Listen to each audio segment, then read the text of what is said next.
kami. Berkati hamba-Mu dalam menyampaikan firman-Mu, agar semua dalam pimpinan dan tuntunan tangan Allah saja. Di dalam nama Yesus Kristus kami berdoa dan mengucap syukur. Amin. Shalom. Kita percaya bahwa kehidupan kita adalah kehidupan yang selalu dalam anugerah Allah. Jadi bisa dikatakan kasih Allah itu tidak perlu lagi kita ragukan. Kasih Allah itu adalah kasih yang pasti dan tidak pernah berubah kepada kita semua. Amin. Begitu mari kita sama-sama buka Alkitab kita dari Matius pasal yang ke-18. Matius pasal yang ke-18 ayat yang ke-21 sampai dengan ayat 35. Matius 18 ayat yang ke-21 sampai dengan ayat yang ke-35. Ya, saya akan bacakan untuk kita semua.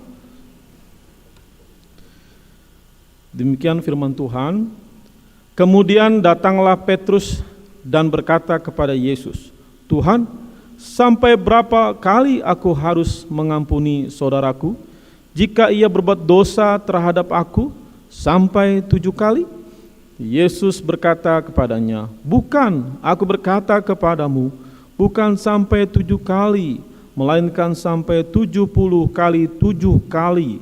Sebab hal kerajaan sorga seumpama seorang raja yang hendak mengadakan perhitungan dengan hamba-hambanya. Setelah ia mulai mengadakan perhitungan itu, dihadapkanlah kepadanya seorang yang berhutang 10.000 talenta. Tetapi karena orang itu tidak mampu melunaskan hutangnya, raja itu memerintahkan supaya ia dijual beserta anak istrinya dan segala miliknya untuk pembayar hutangnya. Maka sujudlah hamba itu menyembah dia, katanya, 'Sabarlah dahulu, segala hutangku akan kulunaskan.' Lalu tergeraklah hati raja itu oleh belas kasihan akan hamba itu, sehingga ia membebaskannya dan menghapuskan hutangnya.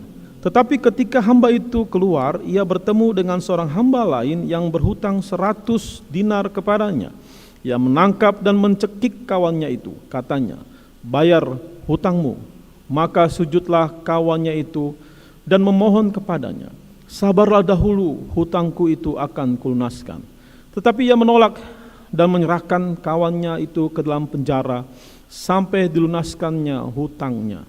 Melihat itu kawan-kawannya yang lain sangat sedih, lalu menyampaikan segala yang terjadi kepada tuan mereka. Raja itu menyuruh memanggil orang itu dan berkata kepadanya, 'Hai hamba yang jahat, seluruh hutangmu telah kuhapuskan karena engkau memohonkannya kepadaku. Bukankah engkau pun harus mengasihani kawanmu seperti aku telah mengasihani engkau?' Maka marahlah tuannya itu dan menyerahkannya kepada algojo-algojo sampai ia melunaskan seluruh hutangnya. Maka Bapakku yang di sorga akan berbuat demikian juga terhadap kamu, apabila kamu masing-masing tidak mengampuni saudaramu dengan segenap hatimu." Demikianlah firman Tuhan yang diberikan tema komunitas yang mendamaikan. Bapak Ibu saudara kasih Tuhan, mungkin Bapak Ibu masih ingat ya konflik antar suku tahun 2001 di Kalimantan, di mana saya tidak perlu sebutkan sukunya, pasti kita bisa atau kita masih ingat ya, di mana suku yang A dan suku yang B itu saling bertikai sehingga terjadi banyak korban, gitu ya. Dan waktu saya baca, di mana beberapa sumber mengatakan konflik tersebut terjadi karena adanya balas dendam. Suku A melakukan kejahatan kepada suku B, maka suku B akhirnya membalas kejahatan. Dan juga akhirnya dibalas lagi. Makin lama konflik tersebut bukan cuma hanya beberapa orang kepada beberapa orang, tapi sehingga terjadi konflik antar suku, sehingga memakan korban ratusan orang mati. Itu terjadi karena balas dendam, dibalas dengan kejahatan, dibalas dengan balas dendam. Terus demikian. Balas dendam tidaklah memberikan solusi damai. Yang ada cuma hanya rantai kebencian dan kejahatan yang akan terus berlanjut. Kejahatan dibalas kejahatan itu akan terus berlanjut menjadi satu rantai kejahatan yang terus menerus berulang demikian. Tidak pernah ada namanya berhenti menjadi damai selama kejahatan dibalas dengan kejahatan. Bapak Ibu saudara kasih Tuhan, demikian juga sebenarnya dalam kehidupan kita sering menjumpai yang namanya konflik. Konflik antar suami dan istri, konflik orang tua dengan anak, konflik di mana saudara kandung, ada konflik. Konflik mungkin kita sering menemukan di mana-mana. Bukan sesuatu yang bisa dikatakan sesuatu yang ya itu sesuatu yang asing, tapi itu sesuatu yang terus-menerus mungkin kita sering bertemu dengan yang adanya konflik. Karena manusia adalah makhluk sosial, di mana manusia membutuhkan manusia yang lainnya. Tetapi pada kenyataannya setelah jatuh dalam dosa, justru manusia sering menyakiti manusia yang lainnya. Nah, sekarang timbul suatu pertanyaan, bagaimana kita sebagai anak-anak Tuhan? Dalam Matius 5 ayat 9, Yesus Tuhan kita pernah berkata, berbahagialah orang yang membawa damai, karena mereka akan disebut anak-anak Allah. Ini berarti kita sebagai anak-anak Allah, waktu ada suatu konflik, baik di mana saja, di mana kita ada di dalam komunitas tersebut, baik komunitas dalam keluarga, komunitas dalam gereja, komunitas dalam pekerjaan, saat kita ada di antara komunitas tersebut, bagaimana peran dan fungsi kita di tengah-tengah di mana kita berada? Maka menurut Tuhan kita Yesus Kristus, harusnya kita adalah orang yang membawa damai, komunitas yang mendamaikan, karena memang kita adalah anak-anak Allah.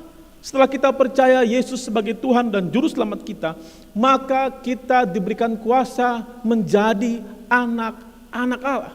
Maka peran anak-anak Allah membawa damai. Nah, membawa damai bagaimana? Bagaimana cara kita membawa damai saat terjadi adanya konflik? Kalau kita melihat teks yang telah kita baca, maka cara bagaimana kita mendamaikan konflik, peran kita adalah memberikan pengampunan. Karena teks yang telah kita baca intinya adalah memberikan pengampunan. Tetapi kita mungkin akan bertanya-tanya, berapa banyak, berapa kali saya harus mengampuni? Ya, berapa banyak, berapa kali kita harus mengampuni? Di dalam Alkitab yang telah kita renungkan, maka kita menemukan bahwa ini juga pertanyaan yang disampaikan oleh seorang murid Tuhan Yesus, Petrus. Dia bertanya, apakah kami mengampuni sebanyak 7 kali? Kata atau angka 7 kali sebenarnya angka yang melebihi kebiasaan daripada orang Yahudi pada saat itu. Karena para ahli Taurat dan orang Farisi memberikan jumlah itu 3. Jadi kalau ada satu orang bersalah kepada kita dalam 1 hari melebihi 3 kali, maka kesalahan yang keempat gak perlu diampuni. Dalam 1 hari ya, 1 orang 1 hari. Dan Petrus menambahkan jumlah menjadi 7 kali. Jadi kalau ada orang, 1 orang bersalah kepada kita 7 kali, itu 7-7-nya boleh diampuni.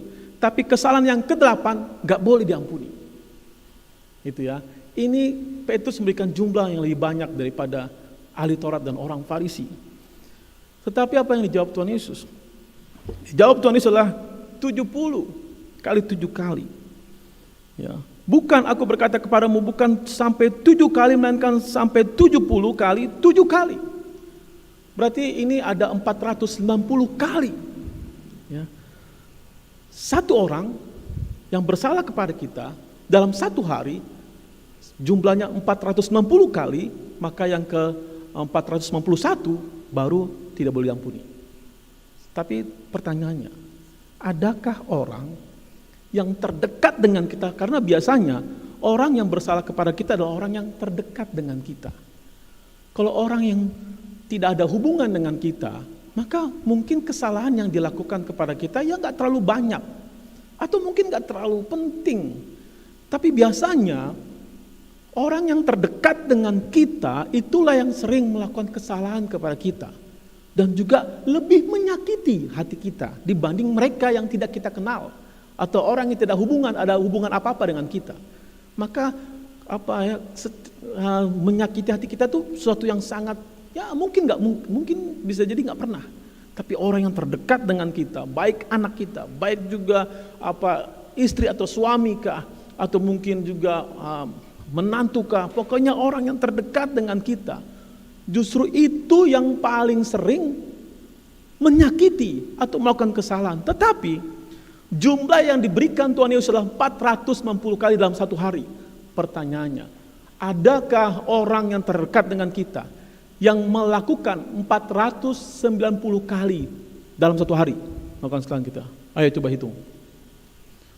Kalau kita hitung-hitung dalam satu hari, saya yakin gak ada satu orang melakukan kesalahan sebanyak 490 kali lebih satu. Jadi ini maksudnya apa yang dikatakan Tuhan Yesus? Ini maksudnya adalah terus menerus.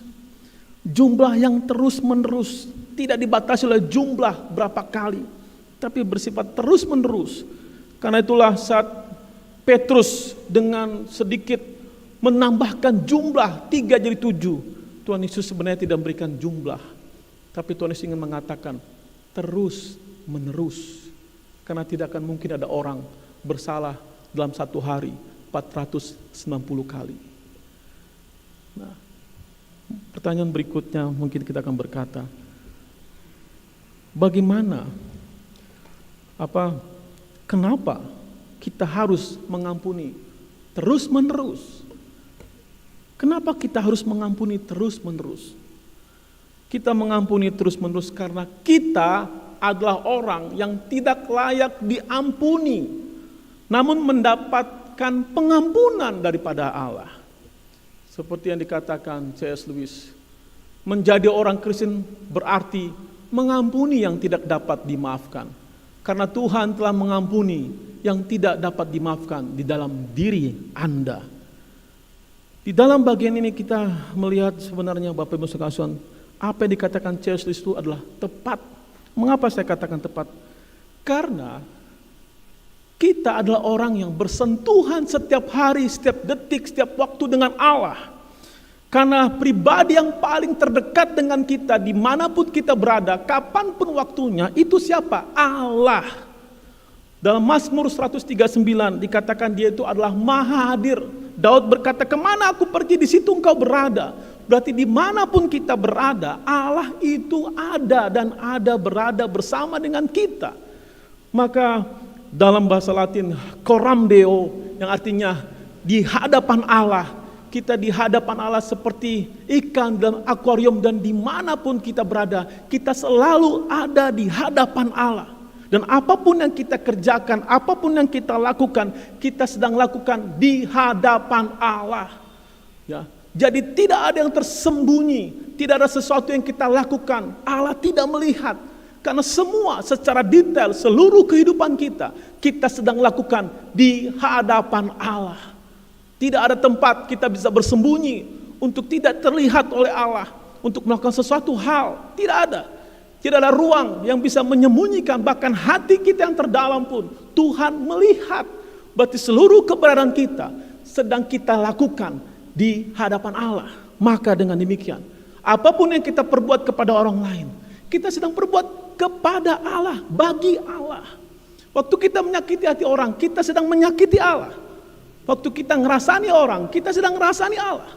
Jadi apapun yang kita perbuat kepada orang, kita sedang melakukan itu bagi Allah, karena kita lakukan di hadapan Allah.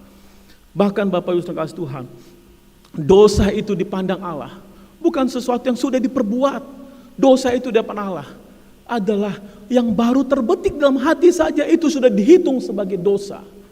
Dan firman Tuhan dalam Yakobus 4 ayat 17 dikatakan, jadi jika seorang tahu bagaimana ia harus berbuat baik, tetapi ia tidak melakukannya, ia berdosa. Jadi kalau kita tahu apa yang baik, tapi kita tidak melakukannya, itu pun dosa. Apalagi kalau kita diperhadapkan dengan Allah yang Maha Kudus, yang menuntut kesempurnaan dalam kehidupan kita. Maka jawabannya, kita adalah orang yang tiap detik, tiap menit, jika dijumlah, dosa kita itu banyak sekali di hadapan Allah dalam satu hari. Bukan dalam umur hidup kita, tapi dalam satu hari kita adalah orang yang begitu banyak melakukan dosa. Karena itulah Bapak Ibu Saudara kasih Tuhan, Tuhan Yesus memberikan perumpamaan dengan memberi angka 10.000 talenta. Itu suatu jumlah yang banyak. Jikalau dijadikan dinar, maka itu jumlahnya 60 juta dinar. Satu dinar itu adalah upah satu hari pekerja. Wow, berarti begitu banyak sekali hutang orang ini. Siapa yang berhutang seperti gini banyaknya? Ingat, ini perumpamaan. Tuhan Yesus tidak berbicara tentang hutang, tapi Tuhan Yesus berbicara tentang dosa kita kepada Allah. Jumlahnya begitu fantastis dan begitu banyak sekali. Jadi di hadapan Allah, kita adalah orang berdosa setiap hari dan setiap saat, setiap detik. Kalau dikumpulin semua dosanya kita banyak sekali. Jadi tepat apa yang dikatakan C.S. Lewis, kita inilah orang-orang yang sebenarnya tidak layak dimaafkan karena kita memiliki dosa yang begitu banyak sekali di hadapan Allah. Tetapi Bapak Saudara Tuhan, jelas sekali dari perumpamaan ini kita melihat bahwa Allah mengampuni kita secara total. Di dalam perumpamaan ini, raja ini, dia tidak pernah berkata dalam perumpamaan ini, oke, saya ampuni kamu, hutangmu saya anggap selesai, tapi setengah saja ya. Gak ada ya, tidak ada kata setengah saja. Tapi dikatakan ia membebaskannya dan menghapuskan hutangnya. Jadi dari perumpamaan ini Yesus ingin mengatakan Allah sudah mengumpulkan dan menghapus hutang kita atau dosa kita yang begitu banyak tadi. Tidak diingat-ingat lagi, secara total Allah mengampuni kita. Ya. Secara total Allah mengampuni kita, tidak ada yang diingat-ingat lagi. Selesai sudah. Ya. Dan Allah juga tidak ada namanya kamu harus balas ya dengan berbuat baik secara, jadi dosamu itu ada begitu banyak maka kamu harus menghapus dengan kebaikan yang begitu banyak. Tidak, karena nggak mungkin kita bisa menyelesaikan begitu banyak dosa kita, atau kita bisa membayar dosa kita dengan perbuatan baik yang jumlahnya begitu banyak. Nggak bisa. Karena itulah jelas kalau dalam perumpamaan ini orang ini bilang di dalam ayat 26, maka sujudlah hamba itu menyembah dia, katanya, sabarlah dahulu, segala hutangku akan kulunaskan. Itu omong kosong. Itu cuma hanya kata-kata yang tidak mungkin dapat dilakukan. Nggak mungkin dia bisa melunaskan hutangnya yang begitu banyak. Tidak. Tapi Allah mengampuni. Demikian kita, Allah mengampuni kita secara total, Bapak Ibu kasih Tuhan. Dan juga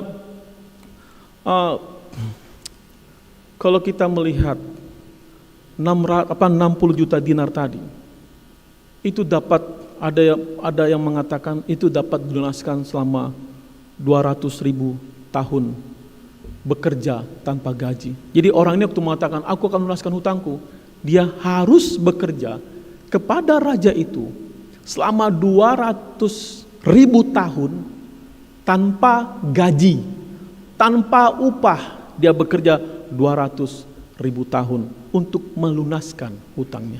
Ini kan gak mungkin. Adakah orang yang bisa hidup 200.000 tahun? Gak ada. Jadi gak mungkin dia bisa melunaskan hutangnya. Tetapi Allah mengampuni itu secara total, tanpa batas. Tidak ada kata batasan berapa kali, tapi dia langsung mengampuni secara total tanpa ada batasan. Bapak Ibu Saudara kasih Tuhan, kenapa kita harus mengampuni terus-menerus? Selain kita adalah orang yang sudah menerima pengampunan total daripada Allah, kita juga ada orang yang mengalami pengampunan yang luar biasa. Seharusnya kita juga mampu mengampuni mereka yang bersalah kepada kita. Jadi pengampunan yang diberikan Allah kepada kita secara total dan secara terus-menerus, itu yang sudah kita dapatkan, harusnya kita juga melakukan hal demikian, Bapak Ibu saudara kasih Tuhan. Karena kalau kita bandingkan, mari kita bandingkan dosa kita kepada Allah dengan dosa orang, satu orang ya, dalam satu hari kepada kita. Mana jumlah yang banyak?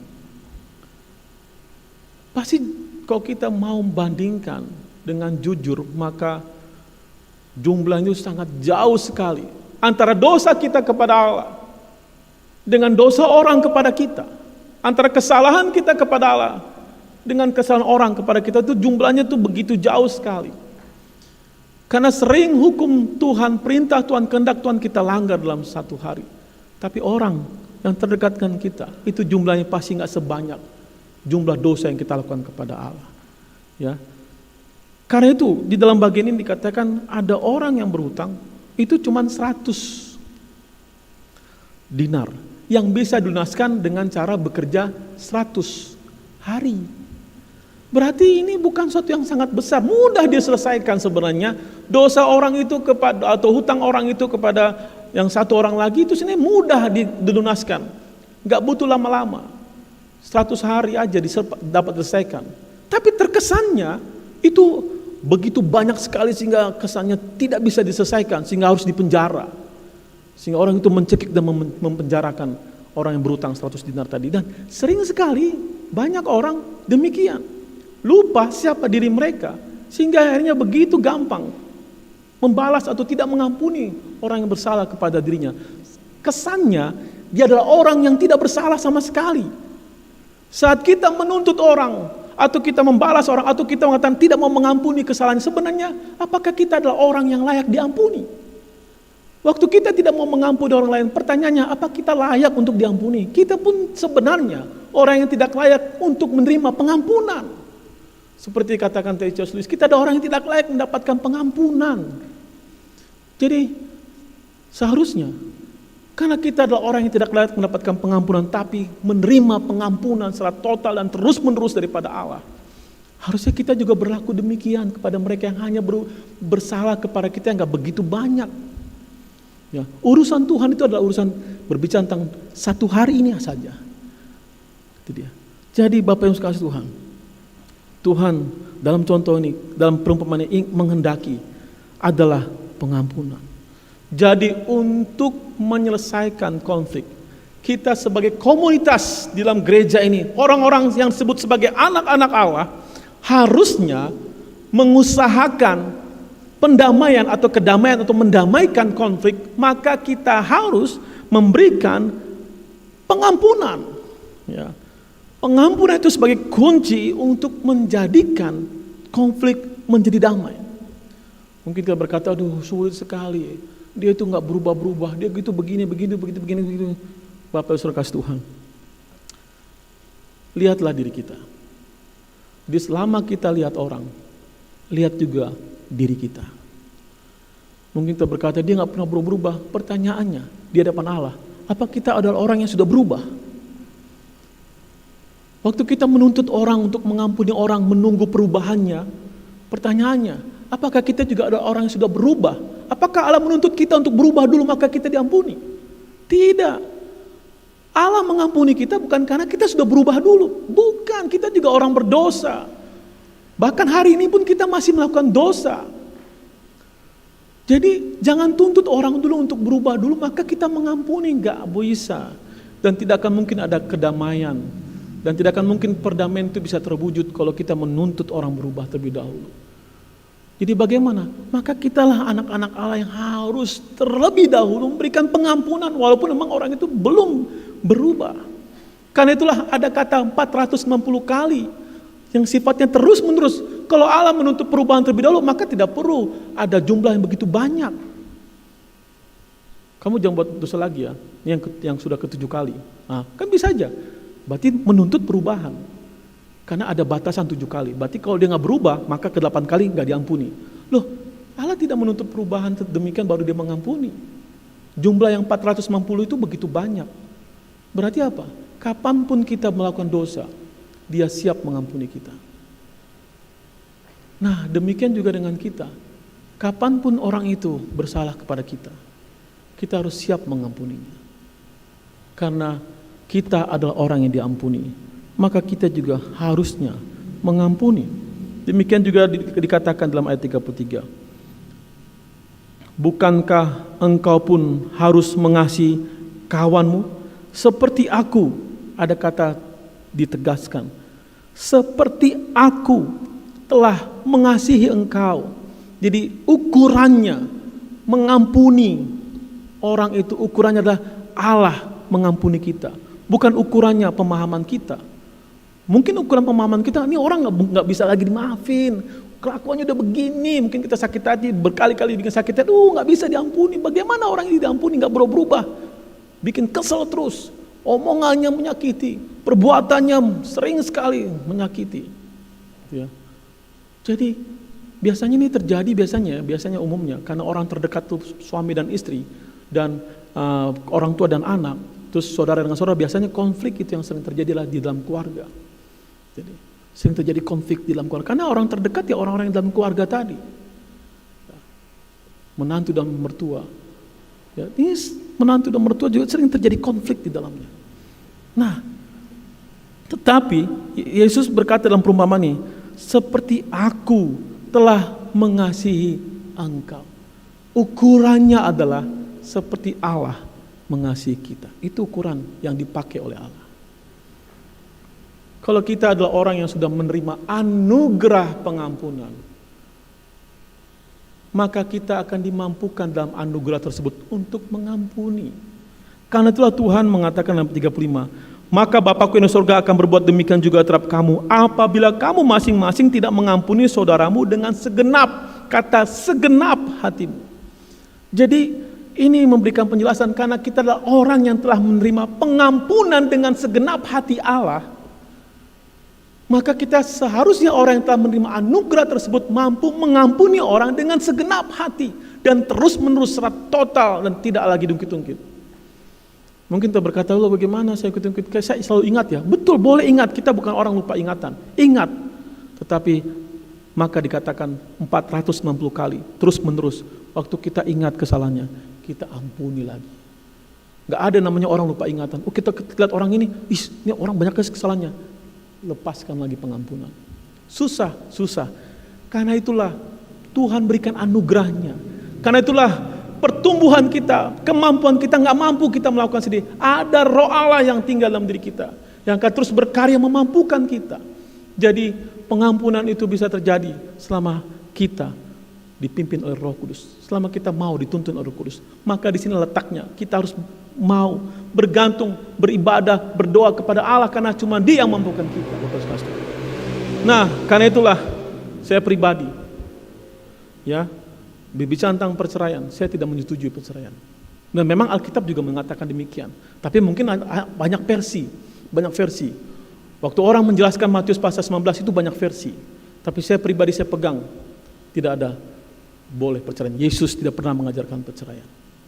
Mungkin kalau dibahas sekarang kepanjangan, saya bisa membahasnya. Bahwa Yesus tidak pernah mengendaki perceraian. Matius 19 tidak bicara tentang perceraian. Nah, mengapa? Karena yang dihendaki Tuhan Yesus adalah pengampunan. Kalau Tuhan mengendaki perceraian, maka angka 460 kali harusnya tidak boleh keluar dari mulut Yesus. Tidak boleh. Kenapa? Karena Dia mengendaki perceraian, berarti Dia mengendaki yang namanya tidak ada pengampunan. Ada batasan pengampunan. Karena tidak ada batasan pengampunan, maka sebenarnya Tuhan Yesus tidak mengendaki perceraian. Jadi konflik di dalam rumah tangga suami dan istri begitu berat sekali. Mungkin begitu berat sekali ini. Tidak boleh. Kenapa? Karena Yesus pun tidak pernah menceraikan kita. Ingat, Tuhan Yesus pernah memakai hubungan suami istri untuk menjelaskan hubungan Dia dengan jemaatnya. Karena itu tidak ada kata perceraian di hadapan Yesus. Karena Yesus Tuhan kita nggak pernah menceraikan umatnya. Sampai kapanpun kita tetap umat Allah. Sampai akhirnya kita mati pun kita masuk surga. Kenapa? Karena kita umat Allah. Apakah karena kita orang baik? Masih banyak yang kita lakukan kesalahan demi kesalahan. Tapi kita pasti masuk surga. Kenapa? Karena tidak ada kata perceraian. Yesus tidak pernah menceraikan umatnya. Makanya Tuhan Yesus tidak pernah mengajarkan perceraian. Dan tidak akan pernah menginginkan ada perpecahan. Dia menginginkan kedamaian. Karena itulah kita sebagai anak-anak Allah harusnya mengusahakan perdamaian. Konflik dapat terselesaikan jika kita mau mengampuni. Konflik Allah dengan manusia terselesaikan menjadi damai. Karena apa? Karena Allah memberikan pengampunan kepada manusia. Manusia dengan manusia, kalau ingin konfliknya selesai, maka manusia harus mau mengampuni manusia. Maka konflik selesai, damai terwujud. Itu kuncinya.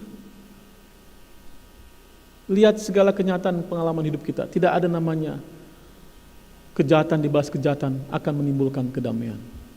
Karena itulah Tuhan Yesus di atas kayu salib, dia tidak pernah berkata begini, Bapak, orang ini semua pada kurang ajar. Aku ini sudah baik-baik sama mereka, bikin mujizat begitu banyak. Mereka lapar, saya kasih makan. Mereka sakit, saya kasih sembuh. Mereka kerasukan setan, saya kasih lepas. Ini semua orang kurang ajar. Udah dikasih baik-baik, tapi saya disalib. Bapak, hancurin mereka. Enggak ya? Di atas kayu dia berkata apa? Bapak, ampunilah mereka. Jadi, Yesus sudah berikan contoh. Kalau Yesus kasih contoh, Bapak hajar mereka, maka konflik akan terus berlanjut. Tapi karena Yesus berkata, Bapak ampuni mereka, konflik selesai. Hanya hubungan kita dengan Allah menjadi damai.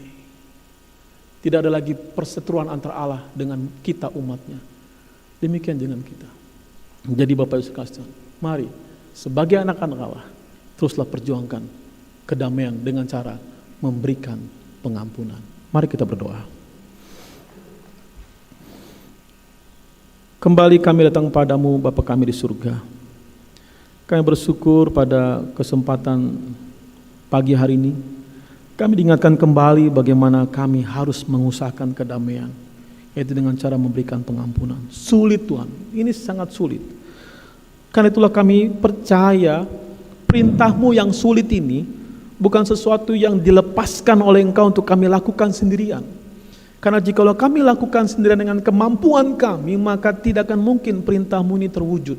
Maka perintah-Mu hanya tertulis untuk kami lawan, untuk kami langgar. Karena kami tidak mampu Tuhan. Tapi kami percaya Engkau Tuhan waktu memberikan perintah ini, Engkau juga Tuhan akan menolong kami untuk melakukannya. Sehingga kehendak-Mu, rencana-Mu untuk menjadikan kami serupa seperti Yesus itu bisa terwujud. Karena kami dimampukan oleh-Mu ya Roh Kudus. Mampukanlah kami terus Roh Kudus. Arahkan kami, ingatkan kami, bentuk kami, proses kami. Agar kami pada akhirnya memiliki hati yang mampu untuk mengampuni orang di sekitar kami secara total, secara tuntas, secara segenap hati. Tolong kami Tuhan, supaya kami pada akhirnya menjadi anak-anak Allah yang terbukti nyata. Bukan cuma hanya status sebagai anak Allah, tapi kami bisa bukti nyatakan waktu kami membawa damai dengan cara memberikan pengampunan. Terima kasih Yesus, kami percaya Engkau Allah yang akan terus menolong kami. Di dalam nama Tuhan Yesus kami berdoa. Amin.